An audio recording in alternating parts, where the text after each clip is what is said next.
One of the ways to find out if your tone is working for voiceover is to make sure that you can cut through a music bed. Let's talk. From the mind of Mark Yoshimoto Nemkov.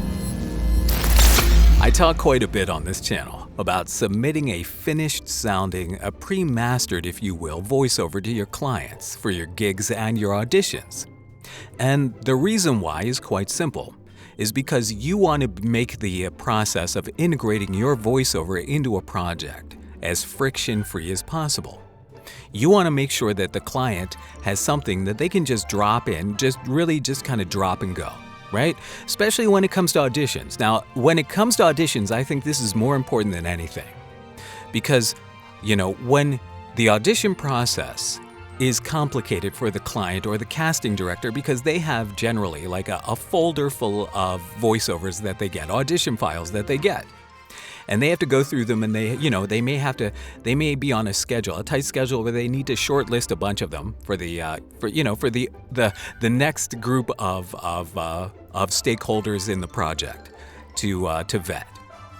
So the process of going through auditions is like bang, bang, bang, bang, bang. And sometimes they will drop your audition into the work in progress, whether it's a video or an audio project. But they may take it and it may have a temp music bed. It may have the real music bed. It may be, really close to being a finished project. So the more that you can make your voiceover sound like a finished project voiceover, the better, because they're not going to drop your audition into a bed, right, or onto a bed, and then want to manipulate it. They're going to drop it on there. If it doesn't sound great, you're going to get kicked, and they're going to go to the next audition. So one way to make sure that your clients love your work is to make sure that they don't have to do a whole lot of work with your work to make it work. I didn't plan on ending that sentence at the end of the song there. But here, what else we got here? All right, so this is just some more stuff off of the YouTube Studio Creator Library. This is just random stuff. So, and you can hear my voice cutting through it because, what I'm doing is, my philosophy has always been to give the client something that they can just drop and go, right? Drag and drop and go. But now what I'm trying to really do is hit the DAW with that sound. So I'm recording a pre-finished sound. I'm not even doing it in post. There will be no post added to this because I'm doing this live over a bed. So, this idea of creating something that your client can use immediately, as opposed to having to manipulate, is a big deal for me. And I think it's a strategy that I believe has worked quite well. So how do you do that? Now, first and foremost, what you want to do, this bed is boring. Let's find something else. Hold on. Let me show you what I got going on here. What do we got here? Fluffing a duck. What's that? Oh, okay. Oh, you know what this sounds like? This is like okay. Meet Jim. Jim likes to go dancing on the weekend, but he doesn't wear pants. But no matter what the project is, and this is actually a good experiment, because no matter what the bed is, I want to make sure that my tone can cut through it. Now, all right, so this has got a little bit more low-end energy going on, apprehensive at best, dramatic and dark. It sounds like one of those true crime shows. Patty was a waitress, working 9 to 5 at a diner, and then one night, she disappeared. What happened to Patty? Watch now. It does. It sounds like one of those 48-hour shows. What else we got here? But this is really the gist of what I'm saying here. Bike rides. Ooh, okay. Come on down to your local bike store and get a bike. It's Bike Week, right? So again, my overall tone here is a little too happy. What's this one? This one's called Sugar Zone. This has got kind of like almost like a mod 60s vibe to it, right? So, but again, it's like my point here is that you want your tone to be able to cut through almost every single type of music bed, right?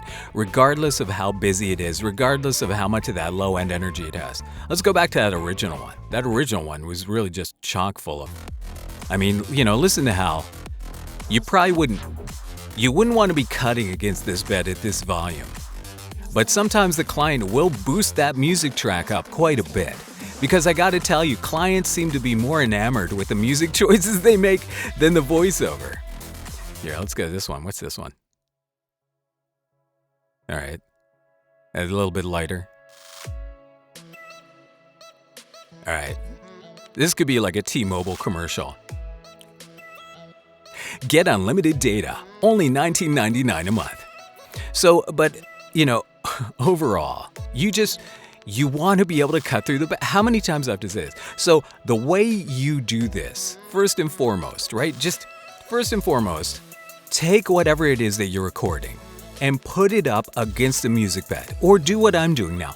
I'm not mixing anything per se. I'm just playing the music bed and I'm talking over it and I'm recording live to two track.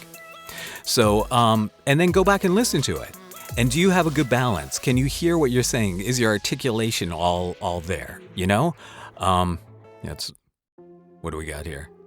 I don't know, I'm just enjoying doing this. This one's boring. What do we got down here? Final boss, how about this one? Oh, I like this one. Ooh, this is dark. In a world gone mad. One tone. One job, one voiceover at a time. Can you cut through the bed? Let's go back to fluffing a duck. In a world full of ducks that need to be fluffed. Oh, that's wrong. Fluffing a duck may get you thrown in jail. So that's all I have to say. All right, let's go back to If I Hit a Chicken. I like this one. Come on down to Chicken Charlie's. In a world where Chicken Charlie's has wings for $2.99. Sorry, my voice. In a world where Chicken Charlie's has wings for $2.99. Come on down and get some. Come get some. It's my Duke Nukem voice. So anyway, we're gonna leave here with If I Hit a Chicken. So drop your voiceover into a DAW and throw up some different music beds against it. And is it working? Are you able to hear what you want to hear? And then take it from there. You need to adjust it from there. Now, I can't tell you what to EQ. I can't tell you what to add. I have a little tube saturation here, which is going to help me cut. I have on the Clarion. The Clarion is amazing at cutting through a bed. So really all I have on the Clarion is a little bit of 2.7K. Just maybe 2 dB at 2.7K. And I have the Transient Designer. It's going through the Channel 1 Mark III. What you want to do, again, is make sure you can cut through that bed. And keep experimenting with your sound until you get it. But don't add too much that your voice sounds unnatural or overprocessed. Because when I take the bed out, right? This is what my voiceover sounds like without the bed sitting on top of it. And again, whereas this may not be, right? The tone that you want for your voiceover may not be the tone that you think is the best sounding tone in your headphones on its own, right? The tone that you want for your voiceover, the target that you're trying to hit, is something that sounds really good on a music bed. So, all right, tell me about your experimentation, right? I want to know what you're doing to cut through a music bed. What are your techniques? Do you have any tricks? Let me know. All right, leave a comment. Until next time.